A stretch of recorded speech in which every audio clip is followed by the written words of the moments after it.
오늘 우리에게 주시는 하나님 말씀은 베드로전서에 있는 말씀입니다. 두 곳을 볼 건데 베드로전서 4장 12절서부터 16절에 있는 말씀과 베드로전서 5장 6절서부터 11절에 있는 말씀입니다.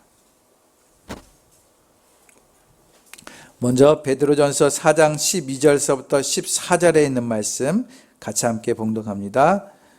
사랑하는 여러분, 여러분을 시험하려고 시련의 불길이 여러분 가운데 일어나더라도 무슨 이상한 일이나 생긴 것처럼 놀라지 마십시오. 그만큼 여러분은 그리스도의 고난에 동참하는 것이니 기뻐하십시오. 그러면 그의 영광이 나타날 때에 여러분은 또한 기뻐 뛰며 즐거워하게 될 것입니다. 여러분이 그리스도의 이름으로 모욕을 당하면 복이 있습니다. 영광의 영, 곧 하나님의 영이 여러분 위에 머물러 계시기 때문입니다. 베드로전서 5장 6절서부터 11절에 있는 말씀 연이어서 같이 함께 봉독합니다. 그러므로 여러분은 하나님의 능력의 손안에로 자기를 낮추십시오. 때가 되면 하나님께서 여러분을 높이실 것입니다. 여러분의 걱정을 모두 하나님께 맡기십시오. 하나님께서는 여러분을 돌보고 계십니다. 정신을 차리고 깨어 있으십시오. 여러분의 원수 마귀가 우는 사자같이 삼킬 자를 찾아 두루 다닙니다. 믿음에 굳게 서서 악마를 맞서 싸우십시오. 여러분도 아는 대로 세상에 있는 여러분의 형제 자매들도 다 같은 고난을 겪고 있습니다. 모든 은혜를 주시는 하나님, 곧 그리스도 안에서 여러분을 자기의 영원한 영광에 불러들이신 분께서 잠시 동안 고난을 받은 여러분을 친히 온전하게 하시고 굳게 세워주시고 강하게 하시고 기초를 튼튼하게 하여 주실 것입니다. 권세가 영원히 하나님께 있기를 빕니다. 아멘. 이것은 주님의 말씀입니다. 하나님 감사합니다. 아멘. 어떤 일을 하려면 좋은 뜻으로 요령이 필요합니다. 지난 주간에 집안에 자그마한 일이 있어서 그 일을 이제 하려고 했습니다. 조그만 공사나 마찬가지인데, 근데 요령을 모르니까 사실 어떻게 할지 모르겠더라고요. 그래서 우리 전문가인, 이름은 밝히지 않지만 김모 집사님이 계신데, 그 집사님께서 지도를 이제 그 설계도를 하고 이렇게 하면은 될 겁니다. 이렇게 얘기해 주셨어요. 김모 집사님께서. 그쵸? 그렇게 얘기해 주셨어요. 그런데 막상 해보려니까는 알려주신 대로 잘 되지 않았어요. 변수가 생겼죠. 또 주셨던 설계도도 어디간가 없어졌어요. 그래서 제 나름대로 그냥 하게 되었습니다. 근데 하다 보니까 일은 일대로, 힘은 힘대로 들고 시간은 시간대로 그거 하나 하는데 굉장한 시간이 걸렸습니다. 왜냐하면 제가 좀 일할 줄도 모르고 힘도 조금 없어서 그 일들을 좀 하는데 어려움이 있었던 것 같아요. 아마 지금 해놓은 일을 보면 우리 전문가에 계신 이제 우리 집사님이 보면 우습기도 하고 별거 아닌데 시간이 많이 걸렸다고 하니까 좀 그럴 겁니다. 어찌됐든 그럼에도 제가 하기 가장 쉬운 방법으로 일을 마무리했지만 마음에 차지는 않습니다. 사랑하는 성도 여러분, 어떤 일이든 그 일을 할 때에는 잘 마무리할 수 있는 그런 요령들이 필요하다고 생각이 됩니다. 마찬가지로 신앙을 이루는 데 있어서도 그런 마찬가지라고 생각이 됩니다. 우리가 어려운 고난, 역경, 시험이 들 때에 그런 일을 이길 수 있는 요령, 극복할 수 있는 요령이 있는 것이죠. 무작정 시험이 들고 고난이 있다고 해서 맞닥뜨려 싸우는 것이 아니라 거기에 따른 방법들이 있다는 것이에요. 특히나 오늘 본문 베드로전서 5장 9절 말씀 보시면은 이런 말씀이 있어요. 고난을 겪고 있습니다라는 그러한 표현이 있습니다. 고난을 겪고 있습니다.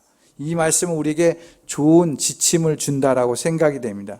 여기서 고난을 겪고 있다, 고난을 겪는다라는 말씀은 원어적으로 이런 의미가 있다고 그래요. 세금을 바치거나 주어진 의무를 다하는 것과 같다라는 뜻을 갖고 있다고 그래요. 좀 이상하죠. 고난을 겪는 것이 우리가 나라에 세금을 바치고 납부하는 것과 같은 의미로 쓰인다는 것입니다. 과연 무슨 연관성이 있을까? 이 말의 뜻은 참된 믿음을 가지고 살아가는 사람이라면 하나님의 뜻이 어그러진 이 세상 가운데 살아갈 때에 고난을 당하지 않을 수가 없다. 고난을 당하는 것은 믿는 사람이라면 누구나 당연히 겪을 수밖에 없는 일이다. 마치 우리가 세금을 나라에 납부하는 것이 당연하듯이 믿는 사람이라면 고난은 우리에게 필수적으로 따르는 것이다 라는 뜻을 갖고 있다는 것이에요. 여러분들 생각해 보세요.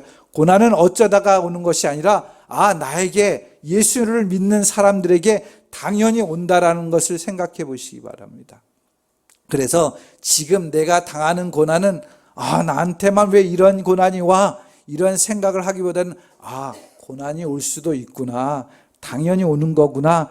이러한 마음의 자세로 바라본다면 문제 해결은 달라질 것이다 라고 생각이 됩니다. 그래서 오늘 본문에서는 이러한 고난이 닥칠 때, 당연히 다가오는 그런 어려운 문제가 닥칠 때 우리에게 그 고난 속에서 어떻게 해야 될 것인가라는 것을 5가지로 그 길을, 요령을 알려주고 있어요.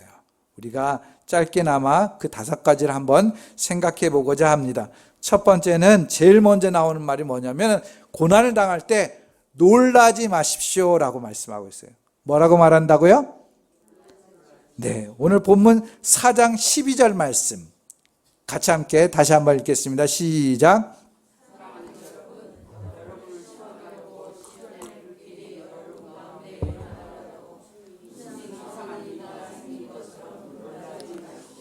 놀라지 말라는 것. 우리는 일상에서 예상치 못한 갑작스러운 일을 경험하면 놀랄 수밖에 없죠. 아기가 갑자기 열이 나면 놀라잖아요. 얘가 어떻게 되지 않나? 놀라잖아요. 당황하게 됩니다. 당황하면 어떻습니까? 무엇을 어떻게 해야 될지 정신이 없어요. 그러다 보면 엉뚱한 방법을 취하게 되게 돼 있습니다. 예를 들면 우리가 보이스피싱이라는 것을 얘기를 많이 합니다. 스미싱 이런 걸 많이 하잖아요. 그런 것을 당하게 되면 당하는 사람들은 당황스러워요. 처음에 갑자기 이러니까 생각지도 못해요. 그래서 엉뚱하게 돈을 주고 만다라는 것 아니겠습니까? 저도 전에 전화가 한 번 온 적이 있어요. 대구 지방법원에서 전화가 왔어요. 처음에는 저도 놀랐죠. 갑자기 법원에서 왔다니까. 그러니까 놀랐어요. 그러나 마음을 안정하고 자세하게 답변을 했어요. 상세하게 묻고 대답하고 하다 보니까 이 사람이 끊어버렸어요. 그냥. 그렇습니다. 우리 옛말에 호랑이 굴에 들어가도 정신만 차리면 산다라는 그런 말이 있죠. 우리가 삶이 두려움으로 가득 차게 될 때가 있지만 놀라지 않고 정신을 차려야 돼요. 오히려 그때 주님의 음성을 들어야 합니다. 오히려 주님께서 무엇이라고 말씀합니까? 놀라지 말라, 두려워하지 말라라고 말씀하고 있어요. 어떠한 상황이 와도 두려워하지 말라라고 이야기합니다. 왜 그렇습니까? 바로 주님이 함께하고 있다는 것을 보여주고 있기 때문에 그렇습니다. 그래서 오늘 본문뿐만 아니라 다른 곳에서도 어려운 순간을 만날 때마다 주님께서 말씀하시는 것이 놀라지 말라라고 얘기하고 두려워하지 말라 이야기합니다. 몇 가지 소개합니다. 여호수아서 10장 25절 말씀 같이 한번 읽어볼까요? 시작. 여호수아가 지휘관들에게 말하였다. 굳세게 하고 용감하시오. 주님께서 당신들이 대항하여 싸우는 다 이와 같이 하실 것입니다. 아멘. 역대하 32장 7절 말씀 굳세고 담대하여야 한다. 아시리아의 왕이나 그를 따르는 무리를 보고 두려워하거나 놀라지 말아라. 우리와 함께 계시는 분은 아시리아의 왕과 함께 있는 자보다 더 크시다. 이사야서 51장 7절 말씀 의를 아는 사람들아 마음속에 내 율법을 간직한 백성들아 내가 하는 말을 들어라. 사람이 비난하는 것을 두려워하지 말고 그들이 비방하는 것에 놀라지 말아라. 마가복음 13장 7절 말씀, 또 너희는 여기저기에서 전쟁이 일어난 소식과 전쟁이 일어날 것이라는 소문을 듣게 되어도 놀라지 말아라. 이런 일이 반드시 일어나야 한다. 그러나 아직 끝은 아니다. 아멘. 성경은 무수히 많은 어려움 가운데 놓여있는 그 상황 속에서도 끊임없이 우리에게 권면하고 있어요. 놀라지 마라. 놀라지 마라. 두려워하지 마라. 주님께서 일을 이루실 것이다 라고 말씀하고 있는 것입니다.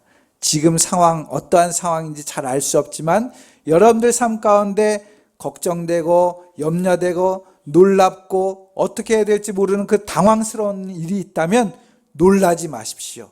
두려워하지 마십시오. 이게 성경에서 첫 번째 우리에게 말씀하는 내용입니다. 두 번째, 그러면 어떻게 해야 되냐? 기뻐하라고 말씀합니다. 본문 4장 13절 말씀 같이 함께 봉독합니다. 시작. 그만큼 여러분은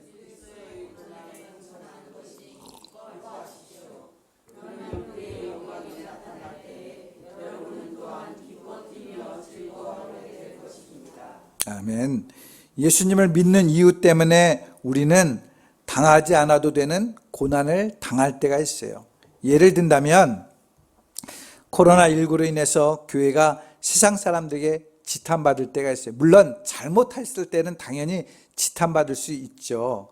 그러나 그 지탄을 넘어서 오해가 될 때가 있어요. 그래서 억울하게 그런 지탄을 받을 때가 있습니다. 그래서 예수를 믿는 것 때문에 화도 제대로 내지도 못하고 손해보기도 하고 오해를 받기도 합니다. 그럼에도 우리가 고난 속에서 기뻐할 수 있는 이유, 그것은 두 가지가 있다고 볼 수 있습니다. 오늘 본문에서 첫 번째 이유, 그것은 바로 현재적 관점에서 볼 수 있어요. 지금 내가 당하고 있는 고난은 나 혼자 당하는 것이 아니라 내 고난을 통해서 예수님의 고난에 동참하는 일이 되기 때문에 그렇습니다. 내가 예수님을 믿는 것 때문에 화내고 싶어도 뭔가를 하고 싶어도 제대로 못하는 이유는 바로 내가 예수님을 믿는 그 이유 때문에 그렇지 않습니까? 그 이유 때문에 바로 예수님의 고난에 함께 동참하는 것이다 라고 이야기합니다. 또 한 가지 이유는 뭡니까? 미래적 관점으로 이야기해요. 고난을 통해서 주시는 약속이 있다라는 것이에요. 마태복음 5장 10절 말씀 보면 의를 위하여 박해를 받는 사람은 복이 있다. 하늘나라가 그들의 것이다. 그 이어서 5장 11절은 너희가 나 때문에 모욕을 당하고 박해를 받고 터무니없는 말로 온갖 비난을 받으면 복이 있다. 즉 지금 고난을 받을 때 왜 기뻐하느냐? 하나님 나라가 내 안에 있기 때문에 약속되어 있습니다. 하나님이 복이 있다라고 우리에게 말씀해 주시기 때문에 그렇습니다. 성경은 지금 받게 될 고난보다도 더 큰 영광이 우리 안에 있다라고 말씀해 주고 있어요. 종합해 보면 소망을 품고 살아가는 사람은 어떠한 고난이 있어도 기뻐할 수 있다라는, 왜 그렇습니까? 내가 당하는 고난을 통해서 주님의 고난에 동참할 수 있고 더 나아가서는 우리를 향해 예비하신 하나님의 약속된 복을 누릴 수 있기 때문입니다. 그래서 어떠한 고난이 와도 우리가 두려워하지 않고 또한 우리가 놀라지 않고 더 나아가서 기뻐할 수 있는 일은 바로 주님의 약속이 있기 때문에 그렇다는 것이죠. 세 번째, 고난일 때 우리가 어떻게 해야 되느냐? 하나님께 맡기십시오라고 이야기합니다. 어떻게 하라고요? 하나님께 맡기라고 합니다. 본문 5장 7절 말씀입니다. 베드로전서 5장 7절 말씀 함께 읽겠습니다. 시작.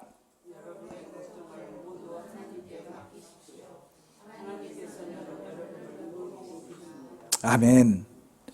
하나님께 모든 것을 맡기래. 뭘 맡기라고요? 걱정을. 걱정이라는 말은 원어적으로 여러분들이 알 수 있겠지만 여러 조각으로 나누다라는 뜻을 갖고 있어요. 걱정이란 말은 여러 조각으로 나누다라는 뜻이에요. 마음이 나눠지는 것이에요. 서로가 분산되는 것이에요. 한쪽 방향으로 집중해서 가기보다는 어떻게 할까 우왕좌왕하는 것을 걱정이다라는 말로 표현할 수 있다는 것이죠. 그런 걱정을 통해서 성취할 수 있는 긍정적인 일은 아무것도 없어요. 뿐만 아니라 그런 걱정의 자세는 전능하신 하나님을 신뢰하는 마음이 결여됐다는 것을 증거하는 것이죠. 그렇기 때문에 본문에서는 그런 걱정조차도 누구한테 맡기라고요? 하나님 앞에 맡기라라고 말씀하고 있습니다. 한 길로 가라. 주님의 길로 가라. 하나님 앞에 모든 것을 맡기라. 이렇게 표현하고 있어요. 맡기다라는 말은 원어적으로 위를 향하여라는 말과 던지다라는 말이 합성된 거예요. 그럼 합치면 무슨 말이 되죠? 위를 향하여 던져버려라, 이런 뜻이 된 거예요. 위를 맡기다라는 것은 내 안에 걱정과 염려와 근심을 위를 향하여 던져버리라는 것이에요. 이 내용을 종합적으로 우리가 생각해 보면 우리들 마음의 관심사들을 독점하는 것들이 있어요. 돈 때문에, 자녀 때문에 염려하고 걱정하는 그런 모든 것들, 그런 것들을 하나님 앞에 다 던져버리라는 것입니다. 그러면 하나님께서 하나님의 섭리 안에서 그 모든 일을 인도해 주신다라는 것이에요. 그래서 빌립보서 4장 6절 말씀, 여러분들이 잘 아는 말씀 아닙니까? 아무것도 염려하지 말고 모든 일을 오직 기도와 간구로 하고 여러분들이 바라는 것을 감사하는 마음으로 하나님께 아뢰라 라고 말씀하고 있는 것이에요. 사랑하는 성도 여러분, 하나님께 전적으로 맡기는 성도 여러분들 될 수 있기 바랍니다. 또한 고난이 왔을 때 네 번째로 우리가 생각할 수 있는 것은 정신을 차리고 깨어 있으십시오 라는 말씀이에요. 본문 8절, 5장 8절 말씀입니다. 같이 함께 읽겠습니다. 시작. 정신을 차리고 깨어 있으십시오. 여러분의 원수 마귀가 우는 사자같이 삼킬 자를 찾아 두루 다닙니다. 아멘. 정신을 차리고 깨어 있으라. 이것은 우리가 두 가지로 생각할 수 있어요. 첫 번째는 깨어 있으라는 말입니까? 잠들지 말아라라는 것이죠. 잠들지 말아라. 한 곳에 취하지 말아라는 것이에요. 하나님을 바라봐야 하는데 우리가 다른 곳에 집중하다 보면 우리 다른 것에 마음을 뺏기면 우리는 그곳에 잠들 수밖에 없다라는 것입니다. 여러분들 아이들 이야기 가운데 토끼와 거북이 잘 아시지 않습니까? 토끼가 열심히 달렸어요. 그러다가 어떻게 됐습니까? 목표점에 다 거의 다 와서 잠들어 버렸어요. 잠들어 버려서 그 목표점에 이르지 못했던 그러한 이야기들을 잘 아실 것입니다. 우리가 하나님 향해 나아가는데 세상에 잠들어 버리면 하나님의 길을 갈 수가 없다라는 것이죠. 흔히 백화점에 가면 세 가지가 없다고 그럽니다. 무엇이 없습니까? 네? 시계가 없고 또 뭐 창문이 없고 한 가지가 또 뭘까요? 화장실이 1층에 없대요. 그러니까 무엇인가를 구경하고 2층까지 가야 되는 거예요. 그렇게 했다라는 것입니다. 즉, 이 사람이 그 물건을 사도록 모든 정신이 거기에 빨려가도록 하는 거예요. 어떤 집안일이나 생각을 하지 못하도록 창문이나 시계가 없고 온전히 거기에 집중할 수 있도록 그렇게 만들었다라는 것이죠. 세상에 우리가 취해버리면 하나님이 원하시는 길을 잃어버리게 됩니다. 세상은 온통 우리가 하나님의 길을 가게 하는데 방해하는 요소들이 굉장히 많아요.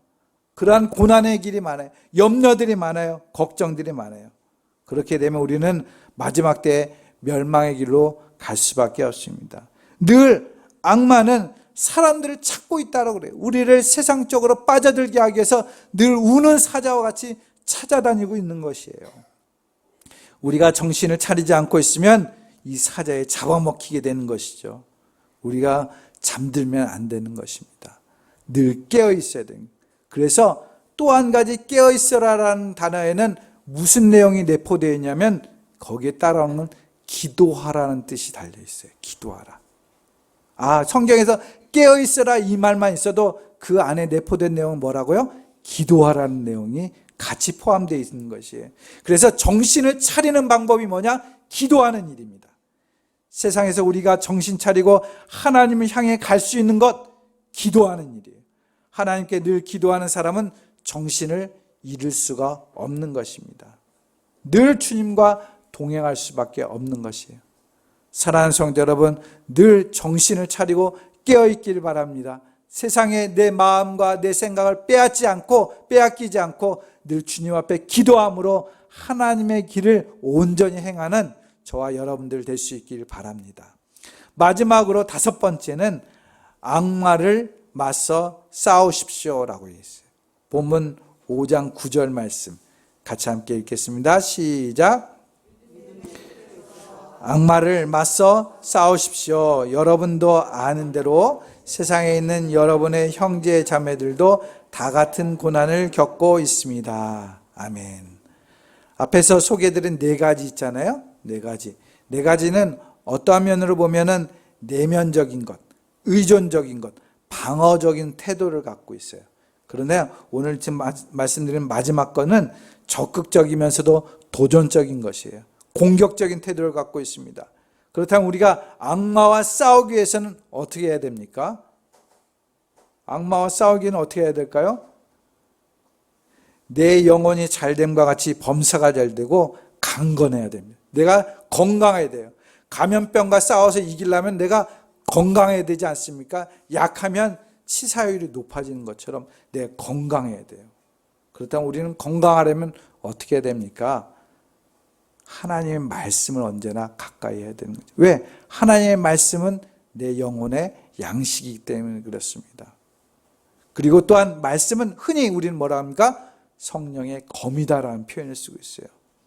검이 잘 연마되어 있지 않으면 안 되는 것이죠. 그래서 날마다 우리는 하나님의 말씀을 읽고 또한 묵상하고 쓰고 암송하는 것이에요. 여러분들 성경을 쓴다고 필사한다고 노트를 다 사가셨어요. 지금 얼만큼 진행되고 있나요? 얼만큼 진행되고 있나요? 많이 진행됐어요? 네, 감사합니다. 늘 쓰고 늘 읽고 해야 돼요. 저도 하루 쓰는 건 안 하지만은 하루에 그래도 적어도 이제 새벽 예배를 안 하는 대신 성경을 한 20장씩 읽고 있어요. 20장씩 읽고 있어요. 그래서 올 한 해 목표는 또 이렇게 목표를 세워놨다 안 하면 또 창피하게 되는데 한 첫 번째 일독은 했잖아요. 한 2독 더 하려고 지금 생각 중이에요. 지금 이제 10편까지 읽었으니까 잘하면 4개월에 한 번씩 뛸 것 같아요. 늘 성경을 가까이 해야 돼요. 말씀을 가까이 해야 돼요. 내가 강건하기 위해서는 잘 연마해야 됩니다. 성령을. 그래서 내게 있는 염려와 걱정과 근심과 싸워서 이겨야 되는 것이죠. 오늘 특별히 설교 제목도 그렇지만 악마와 싸워 맞수십시오. 그 앞에 있는 게 뭡니까? 믿음에 굳게 서서. 믿음에 굳게 서서. 믿음에 굳게 선다는 건 어떤 믿음입니까? 말씀을 날마다 읽고 내가 쓰고 생각하고 묵상한 그 말씀을 믿을 때 역사하는 것이죠. 병도 이길 수 있습니다. 나의 문제도 이길 수 있어요. 내가 주님의 말씀을 모르기 때문에 그렇죠. 우리는 세상을 싸워서 이겨야 됩니다. 그것이 우리에게 주신 하나님께서 주신 사명이에요. 고난은 그냥 어쩌다 오는 것이 아니라고 분명히 앞에 전제했습니다. 날마다 오는 거예요. 날마다 오는. 근데 내가 아무 대비도 없이 방비도 없이 살아간다면 나는 무너질 수밖에 없습니다. 사랑하는 성도 여러분, 오늘 5가지 말씀드려서 뭡니까? 첫 번째는 놀라지 마라. 두 번째, 기뻐하라. 세 번째, 하나님께 맡기라. 네 번째, 정신 차려 깨어 있어라. 5번째, 악마와 맞서 싸워라. 이 말씀을 기억해서 어떠한 어려움이 있어도 승리하는 우리 팔당교회 공동체가 될 수 있기를 주님의 이름으로 축원드립니다. 기도하겠습니다. 사랑과 은혜가 많으신 아버지 하나님, 우리가 살아가는 인생 가운데 평온함과 안정된 일만 있는 것이 아니라 우리가 생각지 못하는 가운데 때로는 고난이라는 게 마치 세금을 내는 것 같이 일정하게 우리에게 다가올 수 있습니다. 그 순간순간마다 우리가 오히려 믿음으로 오늘 말씀처럼 깨어있고 놀라지 않고 기뻐하며 맞서 싸우며 하나님께 모든 것을 맡기며 살아갈 때에 주님 앞에 승리자가 되는 우리 팔당의 공동체가 될 수 있도록 축복하여 주시옵소서. 그래서 언제나 이 땅에서 하나님의 약속을 아름답게 이루어가며 주님 앞에 영광 돌리는 우리 모두가 될 수 있도록 은혜 베풀어 주시옵소서. 감사하고 예수님의 이름으로 기도드립니다. 아멘.